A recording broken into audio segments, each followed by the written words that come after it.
Oh, the only thing missing from all this Jets talk is the greatest Jet ever, Joe Namath, who joins us. And Joe, let's go back to 1965. You're drafted number 1 in the AFL by the New York Jets, number 12 by the Cardinals in the NFL.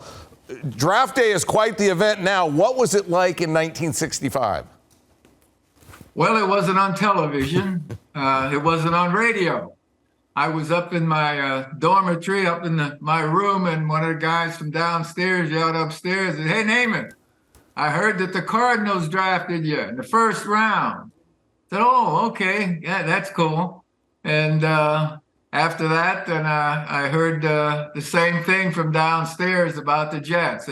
The draft was at different times, different hours. It wasn't, they weren't together. 2 different leagues, Neil, remember that.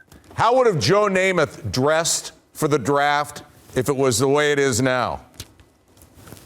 Well, those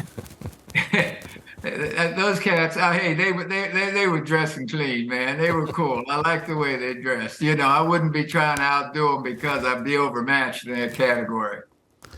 Bryce Young, the first Alabama quarterback to go 1 overall in the NFL draft, because you went in the AFL draft. How do you project Young at the NFL level, Joe? I can only hope. You know, I met him. He's a nice man, young man, great leader, wonderful family, makes good decisions mentally, has a touch on the ball, terrific guy. I'd like to see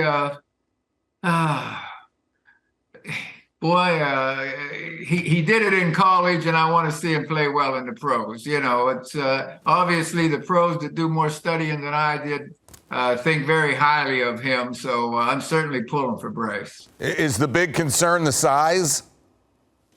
Yes, where I come from, it is. I always wanted to be bigger. I'd love to be 6'4" and be able to see over those guys a little bit better. When you release the ball, it's a little higher release, less chance of getting a knock down. But yeah, you always want to be bigger as an athlete, certainly. And he has so many good things going for him. That's not the problem. He'll be good. He'll be if he can stay healthy. Lady luck is a major thing here. You know, you somebody falling on you, you hit your shoulder, they fall on you. Lady luck plays a role.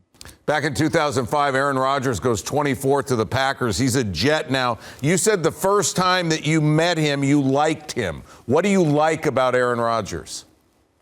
What I like about Aaron Rodgers, now that I've seen him play for 18 years or 16 years or so, and more recently the last 8 or 10 years, he's remarkable. In my opinion, as a quarterback, watching him move around, watching him throw the ball from any position practically, never in doubt about things, puts air under the ball, can drill the ball in there, and he's all game, man. He's no quit.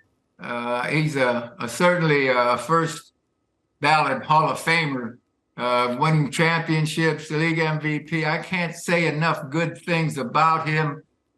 There's never been a better quarterback. Let me put it that way. I know quarterbacks, Tom Brady won more championships. It's still a team game, but I've never seen a quarterback play better than Aaron Rodgers.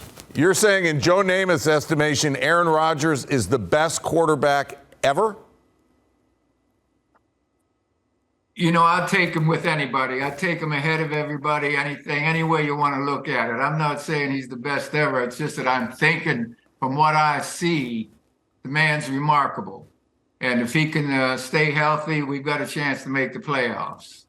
When you heard that Rodgers had no desire to wear your retired number 12, even though he's worn number 12 his whole NFL career, what thoughts did you have? Oh, man. He's also got a lot of class and respect for the history of the game. That's right. It was nice, felt good for what he did, because early on, we're going back now when Tom Brady was still out there and Rodgers was still out there, and the New York writers asked me that question about the number. I want us to win a championship. And I said, yeah, you know, if we could get one of those number 12s, I wouldn't mind that. Of course not. I respect those guys. But he took it upon himself to talk about the Jets' history and respect for their history. And that was Aaron's decision. And I like him even more because of that. You said you want the Jets to win a championship. What constitutes a successful season for the Jets this first year with the new guy under center? Winning a championship would be a very successful season. Making the playoffs. Robert Saleh, the coach, head coach, and the coaching staff there have put together a good team. They need the trigger man. Now with the coordinator, offensive coordinator on the same page, and Aaron, we've got a chance. We've got wide receivers that are good, and tight ends are good. The offensive line is a major key. And the Jets defensively just improved their defense in this recent draft with outside linebackers. So they're going to be a contender. They're going to be with Aaron, you're a contender.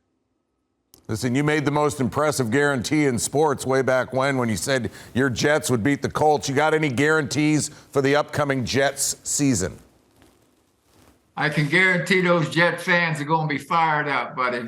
You know, they've been loyal to the New York Jets for many, many, many years. We haven't made the playoffs in over, 12 past seasons here.